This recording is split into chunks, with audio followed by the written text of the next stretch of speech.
Radhe everyone, आप सभी का हमारे चैनल में बहुत बहुत स्वागत है। आशा करती हूँ आप सभी लोग बहुत बढ़िया से होंगे। मैं भी बहुत बढ़िया हूँ।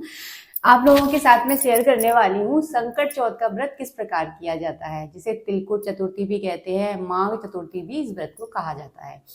तो ये व्रत आपको कैसे करना है और किस फलों की प्राप्ति के लिए इस व्रत को किया जाता है।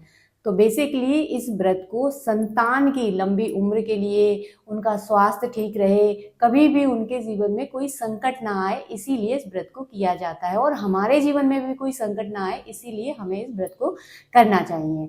तो ये चतुर्थी बड़ी चतुर्थी मानी जाती है। तो आपको किस तरह से व्रत करना है, सुबह आपको जल्दी स्नान कर लेना है। उसके बाद आपको क्या करना है, जहाँ पर आपका घर का मंदिर है वहां पर सबसे पहले आपको व्रत का संकल्प लेना है। कोई भी व्रत करें, व्रत का संकल्प करना बहुत ज्यादा अनिवार्य है, क्योंकि कहा जाता है कि संकल्प से ही कार्य की सिद्धि होती है। आप जो भी व्रत करें, अगर संकल्प लेकर अपनी मनोकामना प्रभु के सामने रखकर व्रत करते हैं तो वो मनोकामना आपकी बहुत जल्दी पूरी हो जाती है।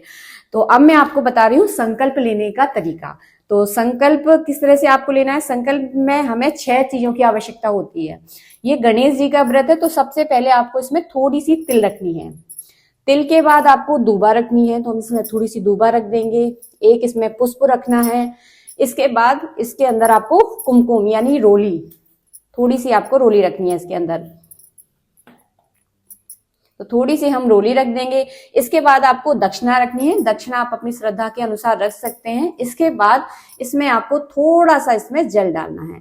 जल डालने के बाद इस तरह से प्रभु के सामने आपको अपना सीधा हाथ करना है, और आप जिस जगह रहते हो, जिस स्थान पर रहते हो, जिस सिटी में रहते हो, जिस कॉलोनी में रहते हो, उस जगह का नाम आपको बोलना है, अपना गोत्र बोलना है और अपना नाम ध्यान से बोल दीजिएगा। अपना नाम बिल्कुल मत भूलना, नाम बोलना है। और गोत्र बोलने के बाद आपकी जो विशेष मनोकामना है, उस मनोकामना को बोलते हुए ये जो संकल्प का जो सामान है, जो सामग्री है, ये भगवान गणेश जी पर आपको अर्पित कर देनी है, क्योंकि संकट चौथ का व्रत भगवान गणेश जी का है। तो इन पर जो है ना इस तरह से हम चढ़ा देंगे।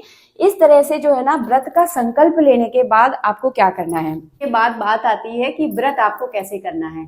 तो व्रत जैसे कि आप सारे व्रत करते हैं वैसे ही इस व्रत को किया जाता है। अब फलाहार में क्या खाना है, क्योंकि देखिए भूख भी लगती है, दिन बहुत बड़ा होता है तो हम सबको भूख लगती है। तो फलाहार में इसमें फल जैसा आहार लेना है। आप दूध ले सकते हैं, कोई भी जो भी आपका मौसमी फल है, फल जैसा आहार खा ले। लेकिन नमक इस व्रत में नहीं खाया जाता है। पूजा करने के बाद आपको नमक खाना है, नमक का कोई प्रयोग नहीं करना है।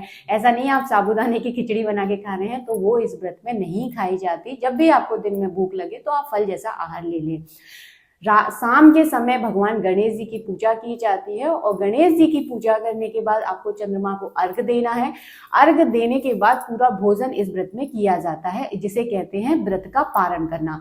तो जब चंद्रमा को अर्घ दे दें उसके बाद आपको व्रत का पारण करना है। बिना प्याज लहसुन का आपको भोजन करना है। ऐसा नहीं है कि पारण कर लिया, पारण करना है तो उसमें प्याज लहसुन का यूज करें। तो बिना प्याज लहसुन वाले भोजन का जो है ना आपको आहार लेना है।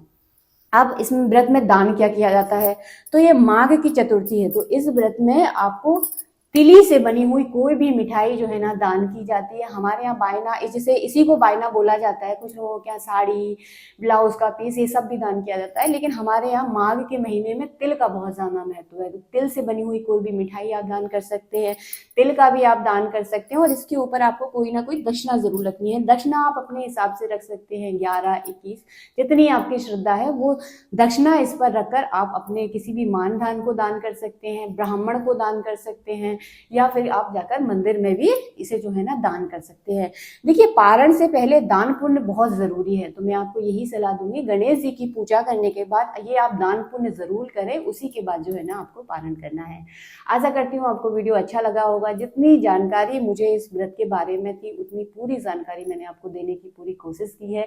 मिलेंगे नेक्स्ट वीडियो में। आप सभी को संकट चौथ की, और इसे माघ चतुर्थी भी कहा जाता है, तिलकुट चतुर्थी भी इस व्रत को कहा जाता है, उसकी बहुत बहुत शुभकामनाएं। मिलेंगे नेक्स्ट वीडियो में। राधे राधे।